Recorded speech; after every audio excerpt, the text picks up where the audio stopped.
Welcome to Joe Stunner Boxing. It was announced today that Sebastian Fundora, who is the current WBC super-welterweight champion, he will defend his titles against the 36-year-old veteran KEITH THURMAN. And this comes off the back of Fondora's rematch win against TSZYU, who he took one of his titles off the WBO title. He's since, I think he's since vacated that. But it got me thinking about these three names: TSZYU, Sebastian Fundora, and KEITH THURMAN, and how your fortunes can change if you sort of hang in the game. And, you know, 1 minute one person can be flying, the other person can be flat on their back, and then it can change. So it bears mentioning. Let's take a quick look at these three people. Now, KEITH THURMAN, I'm sure you know him. He's a former unified welterweight champ. He's now campaigning at super welterweight. If you go back to 2019, virtually, what was it, July, August, when he fought Manny Pacquiao, so that's 6 years ago. He was already 30, or was he 30? Yeah, 30, would have been roughly 30. He fought Manny Pacquiao, was undefeated. He was expected to win. He lost a split decision. In fact, he was knocked down in the first round. And this was a very old Manny Pacquiao, who would go on to have one more fight before retiring, but we know what happened recently. And he lost to Dennis Ugas. He then retired, and he had 4 years out. And only less than a month ago, he fought Mario Barrios. He was given a direct shot at the WBC welterweight title, and he got a majority draw. A lot of people thought he won. And he's 46 now, Pacquiao. But at the time, he was still considered very old. He was in his 40s.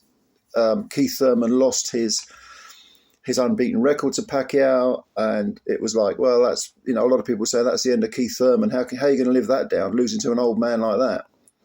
Well, Pacquiao has come back and proven, even though he looked second best against Dennis Ugas, he came back having seemingly revitalised himself. I mean, he wasn't like the prime Pacquiao, but he did well against a reasonable champion. Barrios isn't great, but he's okay. He's pretty decent, and he got a draw. So in the meantime, Thurman, in fact, only in the last 6 years, has only had 2 fights. And who did he win a unanimous 12-round decision over? Mario Barrios. That was in 2022. Barrios would go on to win the title. Thurman stagnated for another 3 years and then suddenly reappeared in March of this year against the Australian Brock Jarvis and blew him away in 3 rounds, and that was over in Sydney. And Jarvis has always looked very brittle, and Thurman just had too much of everything, even at the advanced age he is.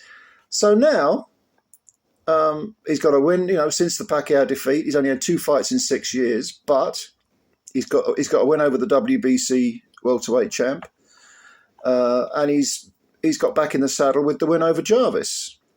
Now that brings us. Let's bring it over to the guy he's going to be facing, which is Sebastian Fundora. In 2023, Sebastian Fundora was undefeated. He fought Brian Mendoza, and he got flattened by Mendoza in 7 rounds, and it was a countout. Now, if you've seen Fundora, he is nearly 6'6", 6'5.5" or something, and he's a super welterweight. So he's freakishly tall for the weight. I mean, ridiculously tall. But he frequently fights small. He did it against Erickson Lubin and got floored in one of the middle rounds, the 6th or 7th, and he eventually stopped Lubin. I mean, that was a bloody fight, that was. Lubin was smashed to fuck. And eventually got pulled out after 9 rounds and not before time. So I was really watching that through my fingers thinking, oh my God, the guy's going to get really hurt here. It sort of stops becoming a competitive barn burner and starts becoming something quite darker. But Fundora came through that fight. That was in 2022. And then the following year in 23, he gets flattened by Mendoza. But it opens the door for him to fight for the WBC and WBO titles against TSZYU. Why? Because KEITH THURMAN, who was meant to fight TSZYU, pulled out. So Thurman pulls out. In comes Fundora. Why on earth TSZYU's team agreed to take the fight, I don't know, because Fundora is absolutely nothing like KEITH THURMAN. I mean, he's nothing like any super welterweight because of his dimensions and his height and his reach. But he's a southpaw. He doesn't fight anything like Thurman. But they took it on, and lo and behold, there was a huge, horrendous cut on TSZYU's head, blood flying everywhere. Fundora had a busted nose and was a cut inside his mouth, was swallowing blood. It was a bloodbath. But who wins? Fundora.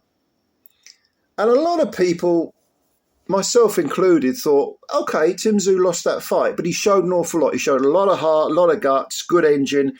He fought against a very, very awkward opponent. Why his team accepted the fight against such an unusual substitute, in terms of style, in terms of physique, dimensions, I don't know, but they did. And okay, the gamble, and oh my God, it was a gamble, didn't come off, but credit to TSZYU for, hanging tough with such a horrendous injury. And of course, credit to Sebastian Fundora from coming back from that count out against Brian Mendoza to beat the previously undefeated TSZYU. Since then, Fundora has knocked out Cordell Booker in 4 rounds, defended the WBC and WBO titles, and I think he's given up the WBO title, and he has rematched ZHU, and this time dominated him. It was one-way traffic purely. They do say that if you win a world title, you immediately improve, your confidence goes up and so on. And lo and behold, TSZYU just was not at the races. He got stopped in 7 rounds. He quit actually after 7 rounds, and his stock has never been lower. Okay. Now, when Fundora fought ZHU the first time round, ZHU was the big starlet, being groomed for great things. Fundora was considered to be damaged goods. He'd reached his level because he got knocked out by Mendoza. And now we see a complete reversal of fortune, okay? And who is Fundora going to fight next? The very person that TSZYU was going to fight before he fought Fundora, which is KEITH THURMAN, okay? Now let's look at TSZYU, and I've already touched on. To me, I mean, his career has been handled very, very poorly, certainly in the last few years. And I always felt that ZHU was overrated. Not that he's a bad fighter, but I always thought that people were making too much of a fuss of him. He got a TKO win against Tony Harrison, which was not a bad fight. He was down in round 1 against Terrell Gausha, who is a very, very good gatekeeper type, real skilled guy, but can't quite get over that line, that world title line. And ZHU came off the floor and won. I think it was quite close. I thought ZHU won, but if I remember rightly, it was quite a close fight. He also he stopped Carlos Ocampo in 1 round. That was good. That was over in good performance. Showed a lot of power over in Australia. But again, I thought the first round knockout of Ocampo probably flattered to deceive. I don't think he hits that hard. He then fought Brian Mendoza, who had knocked out Sebastian Fundora. Again, we're talking over in Australia, and he beat Mendoza over 12.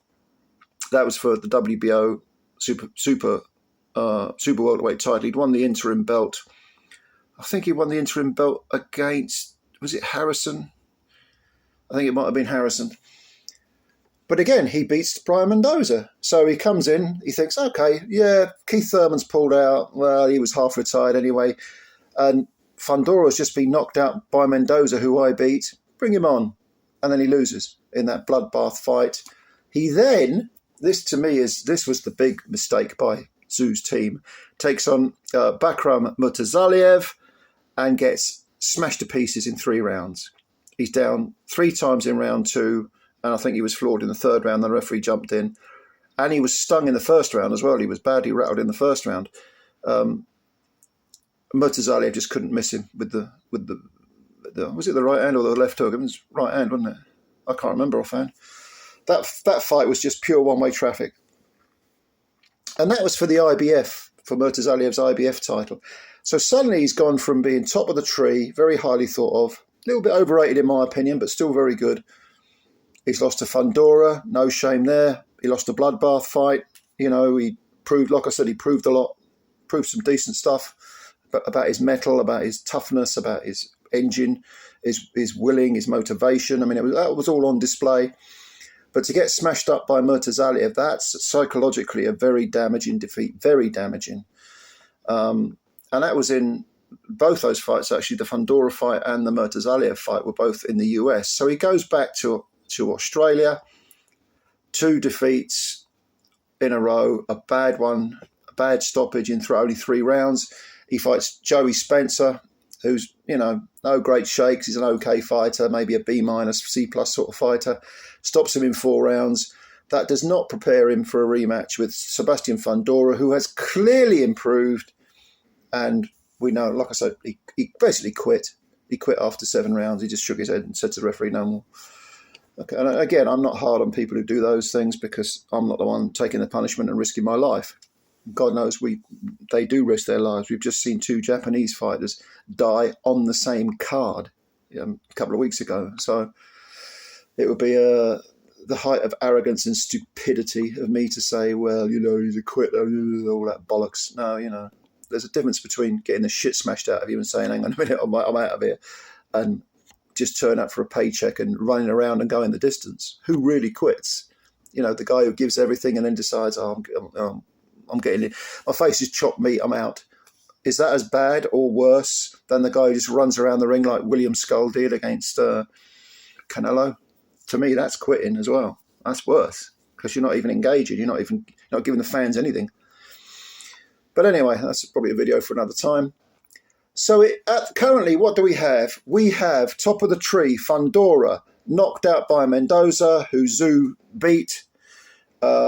He's at the top of the tree, Fundora, taking on a marginally revitalised Keith Thurman, the guy that Tszyu was going to fight. And we've got Tszyu, who was previously top of the tree, being, you know, he's lost 3 of his last 4, 2 by stoppage. He was being schooled and groomed as a massive star, massive international star, and his stock has never been lower. And we've got Keith Thurman, who's a sort of wild card, who just keeps chugging along, fighting once every few years, and he's still in the mix. And can you imagine if Thurman sprang an upset, and it would be an upset over Fundora, knocked him out maybe? Suddenly you would have Thurman, who 6 years ago lost to an old Manny Pacquiao, right at the top again. The point I'm making is the point of this whole video is that if you stay on it, if you stay dedicated, if you stay in the zone, self-belief wise, and you keep yourself physically fit, and you don't pay attention to other people. You know, obviously, I'm not talking about the people close to you, but you don't pay attention to, you know, rubbish like social media or even fucking people making YouTube videos. I'm not going to say I'm anything special. You know, if you do your thing, you can go on to achieve great things and reverse your fortunes totally. I mean, look at Derek Chisora, for Christ's sake. How many, what, he got 13 losses? He's won his last 3. And it was years and years ago people were saying, Derek, give it a rest now, mate. Quit. You made a bit of money, walk away. He's still in the mix. Somehow he's still in the mix. But, you know, whether that's a good thing or not, I don't know. CTE and all that later on in life, but maybe he's gone past that point already. Someone like Derek has. It'll be interesting to see if Tszyu can come back. I don't think he can. Personally, he's 30 now. I don't think he quite has the resiliency of say, a Thurman. Or even a Mendoza, who came back very, very well from that knockout. Fundora, rather. He doesn't have quite have Fundora's resiliency. Fundora coming back from that knockout from Mendoza. That was a hell of a thing to take on Tszyu when he was undefeated after that knockout. That showed real character, real mettle. But let me know what you think. If you've got anything you'd like to say, leave it below, please, in the comment section. And also, if you did enjoy this video, please like it, subscribe to the channel, spread the word about Joe Stunner Boxing, do all that good stuff. And I'll catch you later. Bye for now.